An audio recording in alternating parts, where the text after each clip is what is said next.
ವಿಶೇಷವಾಗಿ ಇವತ್ತಿನ ಕಲಾ ತಂಡ, ಮೊದಲ ಕಲಾ ತಂಡ ಏನಿದೆಯಲ್ಲ, ನಮ್ಮ ನಾಗರತ್ನ ಸುರೇಶ್ ಅವರ ನೇತೃತ್ವದಲ್ಲಿ ನಮ್ಮ ಶಿವಮೊಗ್ಗದಲ್ಲಿ ತಯಾರಾದಂಥ ತಂಡ ಅದು. ಅವರೆಲ್ಲರೂ ಕೂಡ ಗೃಹಿಣಿಯರು, ಮತ್ತೆ ಎಲ್ಲೂ ಕೂಡ ಸಂಗೀತ ತರಗತಿಗಳಿಗೂ ಹೋಗಿ ಬಹಳ ಕಷ್ಟಪಟ್ಟು ಸಂಗೀತ ಕಲ್ತವರಲ್ಲ.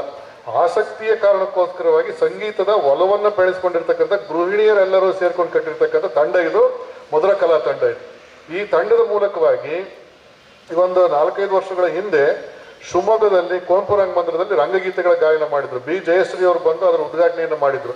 ಇವರು ಹಾಡಿದ್ದನ್ನ ಕೇಳಿ ಈ ತಂಡದವರನ್ನ ಬಿ ಜಯಶ್ರೀ ಅವ್ರು ಕರೆಸಿಕೊಂಡು ಅವ್ರಿಗೆ ಇನ್ನೊಂದಿಷ್ಟು ತರಬೇತಿಯನ್ನು ಕೊಟ್ಟಿದ್ದಷ್ಟೇ ಅಲ್ಲ, ಅವರ ರಂಗ ಯಾತ್ರೆಗಳಲ್ಲೂ ಕೂಡ ಇವ್ರನ್ನ ಬಳಸ್ಕೊಂಡ್ರು ಅನ್ನುವಂಥ ನಮಗೆಲ್ಲ ಬಹಳ ಸಂತೋಷ ತರಬೇಕಾಗಿರ್ತಕ್ಕಂಥ ಸಂಗತಿ. ಮತ್ತೆ ಇನ್ನು ನಾಗರತ್ನ ಸುರೇಶ್ ಅವ್ರ ಬಗ್ಗೆ ನಿಮಗೆಲ್ಲ ಗೊತ್ತಿದೆ. ಹಿಂದಿನ ವರ್ಷ ಬಂದು ಗುರುಕರ್ಣ ತ್ರಿವಿಧಿ ಹೇಳ್ಕೊಟ್ರು.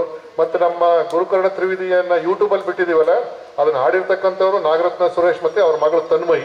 ಹೀಗೆ ಒಂದು ಅಪರೂಪದ ಪ್ರತಿಭೆಯನ್ನು ಹೊಂದಿರತಕ್ಕಂಥ ಈ ಗೃಹಿಣಿಯರೆಲ್ಲರ ತಂಡವನ್ನು ಕಟ್ಟಿಕೊಂಡು ಇವತ್ತು ರಂಗಗೀತೆಗಳನ್ನು ನಮ್ಮ ನಡುವೆ ಆಡೋದಕ್ಕೆ ಅಂತೇಳಿ ಬಂದಿದ್ದಾರೆ.